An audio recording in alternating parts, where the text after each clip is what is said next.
All right, guys, we got a jam-packed schedule today. I'll keep you updated and bring you along. We are supposed to get some more snow tomorrow. Actually, tonight, about 3 in the morning, it's supposed to start.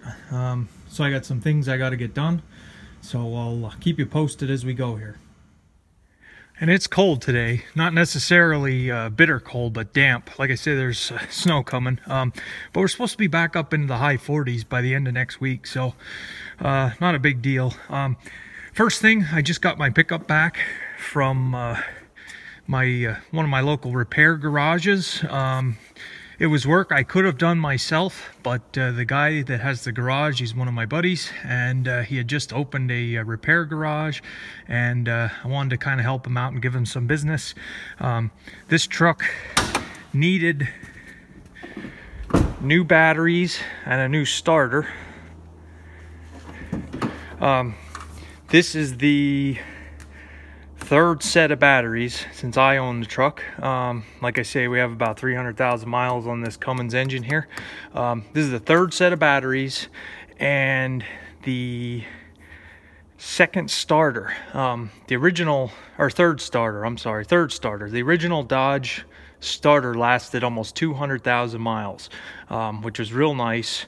I got like 10 years out of the old batteries, somewhere in there. The second starter and the second set of batteries, either it was colder or I was starting it more often or something. Didn't last near as long. I brought it to my buddy. It needed quite a bit of putzing around type of work. The hold downs were totally rotted off from the corrosion, so he put new battery hold downs on for me. Like I said, we got 2 new batteries in and a brand new starter. The starter, he said, was a real heavy duty one, and I'm hoping it is because it was $230. The last starter I put on was like $110, so double the price. But we'll do a cold start for you here. And one of my videos on the overview of this truck disappeared from YouTube. I don't know where it went. I did a overview of this truck, and to let you guys know what to expect if you do want to get a Cummins in 300,000 miles. Like I say, I've owned this truck just about from new, and I can tell you every issue I've had with it since. You can see the wait to start light was on. For you guys that aren't familiar with Cummins, it's not the glow plugs. There's a grid heater on the air intake that's warming up. But yeah, the starter definitely sounds different on this truck. It's about, I don't know, 28 degrees right now, so never had an issue starting this truck in the cold. But yeah, I'm gonna try to redo that video, I guess. I don't know what would have happened to it, and like I say, I don't really save my videos once I put them up. So, on to the next project. Alright, so the first thing I got to get done, I have to drop some paperwork off for my other job. Yeah, I do have a part-time off-the-farm job. I don't want to get into the specifics yet. I will say it is kind of a mix between blue-collar and white-collar work. It's kind of an on-call type of thing, so work isn't always steady. So yeah, I gotta get this paperwork dropped off. I just passed my brother. I have 2 brothers, both younger. This one is a traveling welder. He kind of had the farm bug. He worked on the dairy farm that I used to work on. When I went to go become a mechanic, I got him into working on the dairy, but he's a traveling welder. He's pretty involved with the coal industry and the natural gas, and he travels all over the place. I don't see him very often, and it's probably a year or so goes by, and then I pass him and wave. We both wave, and then that's pretty well it. That's kind of how our family works. So now I can say I saw him, and we're good for another year, I guess. And my younger brother, he's a bartender, and that's a whole nother story there. So yeah, so yeah, fun fact, I guess, for the day. I have 2 younger brothers. My brother that's the welder, he has helped me out in the past. I can weld. I've done quite a bit of welding, but a lot of times I just let him do it. So, but not here lately. Okay, we're back from running errands. Next thing on the agenda, my dad's coming over to get some firewood. There's a firewood pile up on top of the hill that was left over from trimming trees in the spring, so it's pretty well weathered. Firewood. When I was living over at the other farm, there's 2 wood stoves that heat that house. The only other heat is electric. And it's a real stupid house to try to heat because there's like 6 bedrooms and there's additions stuck on the house every which way. So every spring and summer, we'd be splitting firewood constantly. It takes a lot of firewood to heat a house that size with 2 stoves. And when I had my shop, like I say, I had those 55-gallon drum barrel heaters that I burned wood also. So we had 3 wood stoves going. So Dad goes through a lot of firewood in a year. When I moved over here, it's oil heat and no complaints, especially now that the price of oil's down. When the price goes up, then it's not the best. But you basically just call the oil guy, he'll fill the tanks, get it clean once a year, and you're good to go. So I don't miss splitting firewood, but I know he needs quite a bit of it, so we'll load up his pickup and should be set. Actually, he had a pretty good score when the farm was logged out. The logger had piled up a lot of the stumps and some of the chunks of trees that he didn't want to take. So he got pretty much firewood out of the deal there. So if it gets back up into the 40s the end of this week, I want to take my pickup to the either take it to the car wash or dig my pressure washer out to wash it all off. Today was the first trip in the salt for the year, and usually what I would do was wash it off. In the fall, I'd wash it all off and then undercoat the bottom with old engine oil and diesel fuel to try to preserve it.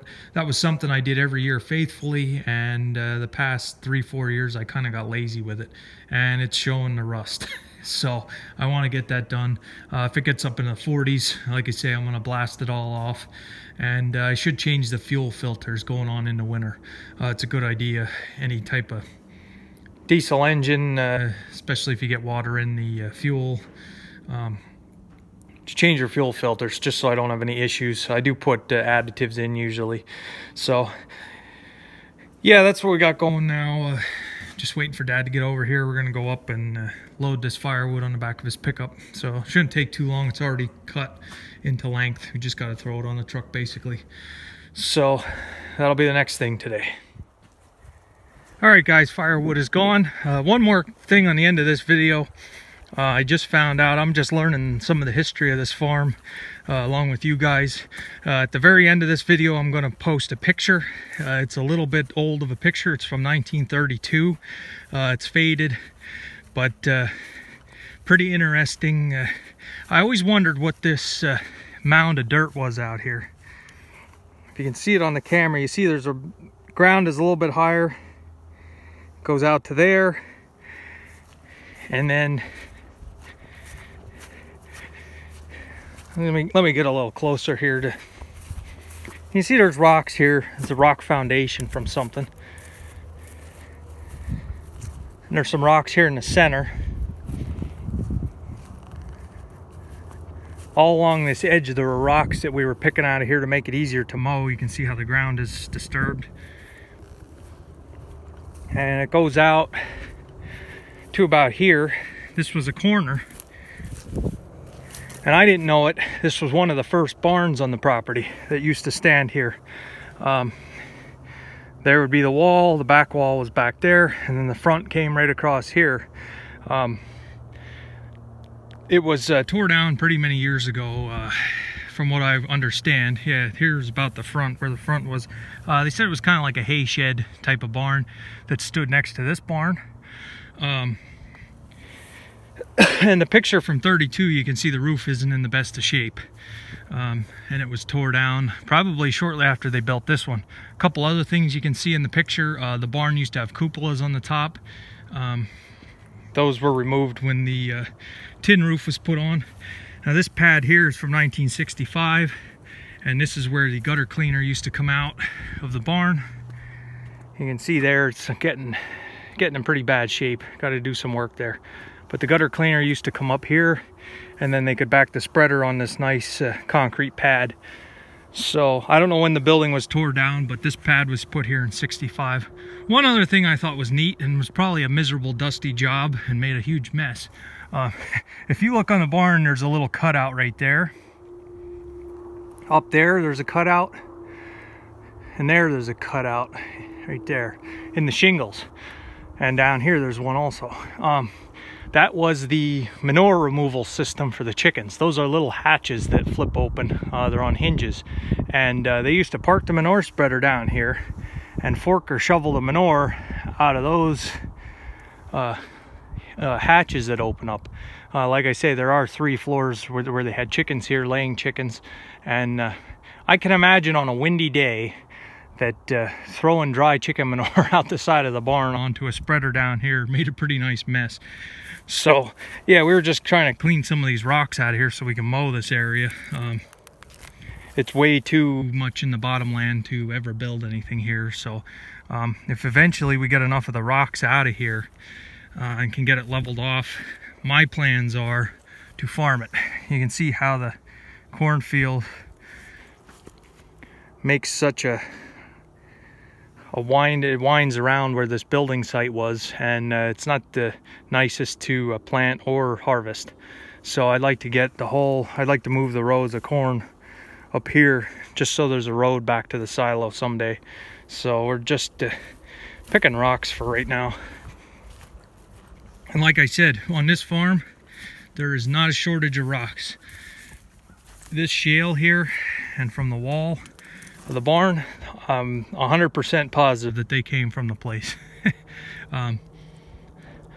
So yeah, they were just using what they had. My house is a stone house. The walls are 2.5 foot thick. I'm pretty sure all the stone came from the property here. So yeah, just a little bit of farm history here. Got some other stuff to do today yet, so I'll end the video there and I'll post the picture at the end. Thanks for watching.